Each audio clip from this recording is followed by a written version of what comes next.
Rebonjour. Bonjour. Donc, deuxième gros dossier de la rentrée, c'est la réforme des carrières pour les employés ouvriers.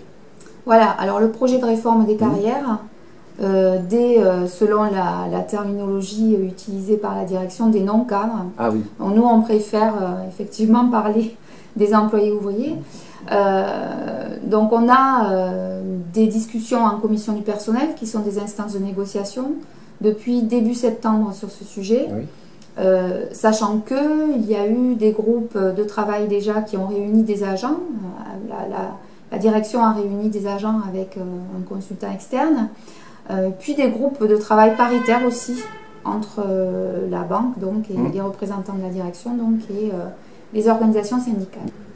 Comme pour Ambition 2020, l'intersyndicale est là la plus large possible. C'est assez rare au niveau de la banque puisque pour le signaler, même la CGC qui n'est pas concernée par cette réforme est dans ce mouvement intersyndical. Est-ce que tu peux nous en toucher deux mots?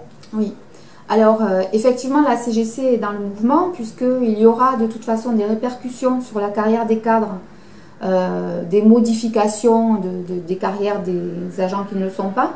Et puis parce que en 2017, la cible, c'est la carrière des cadres, qui va être elle aussi réformée. Donc on voit bien que l'esprit et la philosophie de la réforme, du projet de réforme de la carrière des employés ouvriers est tellement, prévoit de telles régressions que les cadres se disent, et je pense qu'ils ont raison, les représentants des cadres se disent qu'ils vont aussi dans le projet de réforme de leur propre carrière avoir des conséquences néfastes et ils anticipent peut-être un petit peu ça. Alors dans les grandes lignes, ça serait quoi les régressions pour les organisations syndicales? Alors les régressions, nous ce qu'on a eu en commission du personnel, c'est simplement une présentation par la DGRH de son projet de réforme des carrières qu'on n'arrive pas à négocier pour l'instant, il n'y a vraiment aucune négociation possible. Ça pose un vrai problème puisque ce qui est proposé, c'est l'allongement des carrières, de toutes les carrières pour toutes les catégories. C'est un changement complet par rapport à la situation actuelle. C'est vraiment un changement de philosophie avec l'individualisation de la carrière qui prend en compte la mobilité. C'est pour ça que ce projet-là, il est aussi cohérent avec Ambition 2020, puisqu'Ambition 2020 va contraindre des agents à être mobiles s'ils veulent conserver un emploi. Et là, le projet de réforme des carrières prévoit de prendre en compte la mobilité. Donc en fait, la carrière, elle est individualisée en fonction de la mobilité réalisée, du contenu du poste occupé et du choix de la hiérarchie. Alors, bien sûr, pour les organisations syndicales, c'est quelque chose qui n'est pas du tout acceptable, puisque en plus, dans une période où on a des suppressions de postes, chacun ne choisit pas son poste. Faire que la carrière diffère en fonction du contenu du poste occupé, pour nous c'est quelque chose de très injuste et de pas acceptable dans une entreprise publique comme la nôtre, où il y a un statut.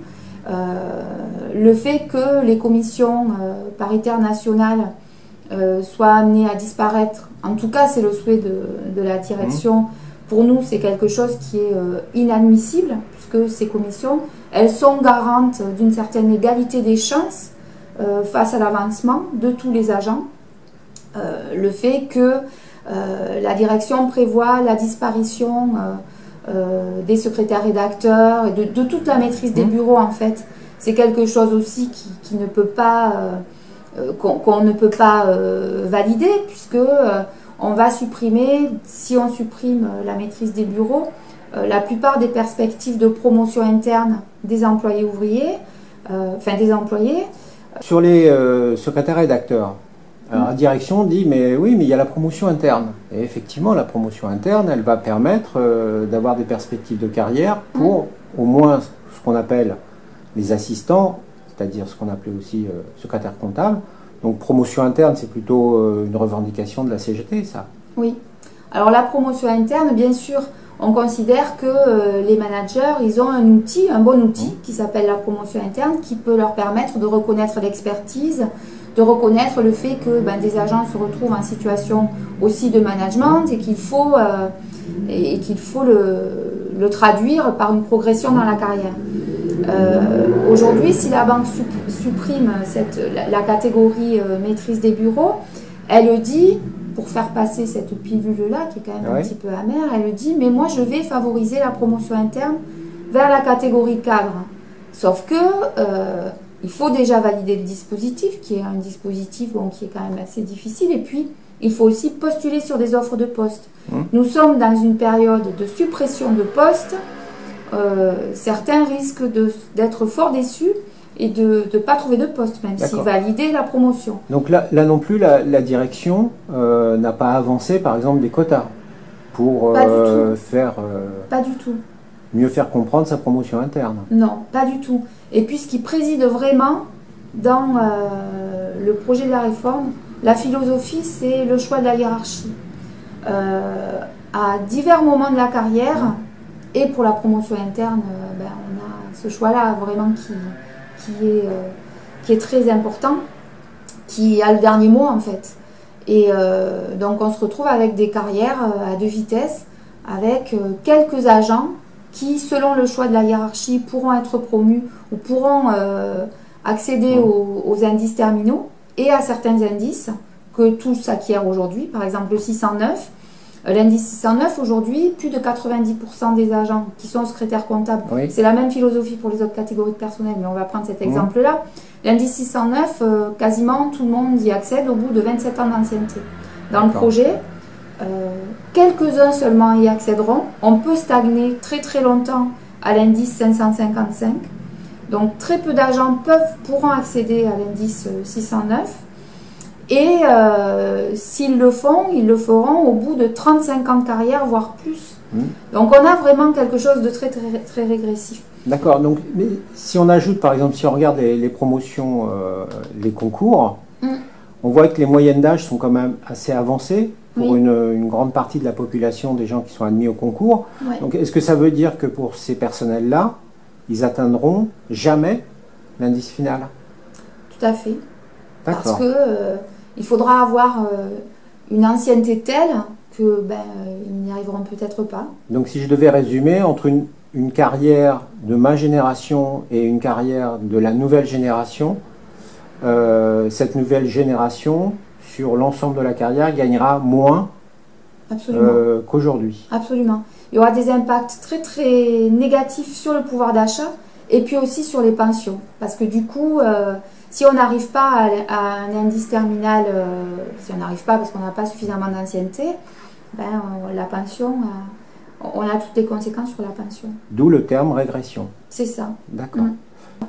Alors, pour nous, nous, on est un syndicat de salariés, on essaie de porter des propositions dans l'intérêt des salariés. Les carrières aujourd'hui, elles sont ce qu'elles sont. Mais on pense qu'il y a des choses à améliorer et que, par exemple, en termes de reconnaissance des qualifications, on pourrait mettre en place des outils qui permettraient de reconnaître les qualifications et la technicité et les compétences croissantes de tout le monde dans le cadre d'une réforme des carrières. Ce serait l'occasion de le faire vraiment. L'adaptabilité, etc. Les vœux des gouverneurs successifs tous les ans montrent que les agents se sont adaptés, ont chaque fois, avec beaucoup de professionnalisme, etc., réalisé toutes les missions qui leur étaient confiées. Ça ne nous suffit pas, il faut vraiment le reconnaître en termes indiciaires. Et c'est ce que la CGT propose. Alors, on s'était quand même accordé à dire qu'il y a eu un petit progrès, ou deux petits progrès, dans le projet de réforme des carrières par rapport à la situation actuelle, puisque la banque dit, pour soigner son attractivité qui est vraiment insuffisante, elle dit, je vais augmenter les indices de départ, qui sont trop faibles. Et elle réfléchit à augmenter les indices de départ de 35 points. La CGT dit d'accord, on a un problème d'attractivité, 64% en plus des jeunes qui présentent, jeunes ou moins jeunes d'ailleurs, qui présentent le concours de secrétaire comptable, ont entre Bac plus 4 et Bac plus 5. Donc on voit bien que si on a des salaires de début de carrière trop faibles, on ne prend pas en compte non plus tout ça, et qu'il faut essayer de le faire. Alors la CGT dit augmentons les indices de début de carrière, mais augmentons tous les indices partout, parce que c'est nécessaire par rapport à la technicité et aux qualifications. Une reconnaissance des qualifications ne peut pas se faire qu'au début, elle doit se faire tout au long de la carrière. Tout à fait. Ce qui n'est pas prévu dans le projet de carrière proposé par la banque. Pas du tout, c'est plutôt l'inverse. C'est plutôt l'inverse. On peut, aujourd'hui, 90% du personnel peut aller au 609, du personnel secrétaire comptable. C'est pas du tout le cas dans la... C'est pas prévu, c'est prévu pour un petit nombre d'agents. Donc tout ça, vous allez l'expliquer dans des assemblées générales. Donc, si je devais résumer les deux grands projets, que ce soit Ambition 2020 ou Réforme des carrières, tout ça, ça peut être des sujets très riches lors des assemblées générales. Absolument. D'accord. Juste un point aussi sur les fins de carrière.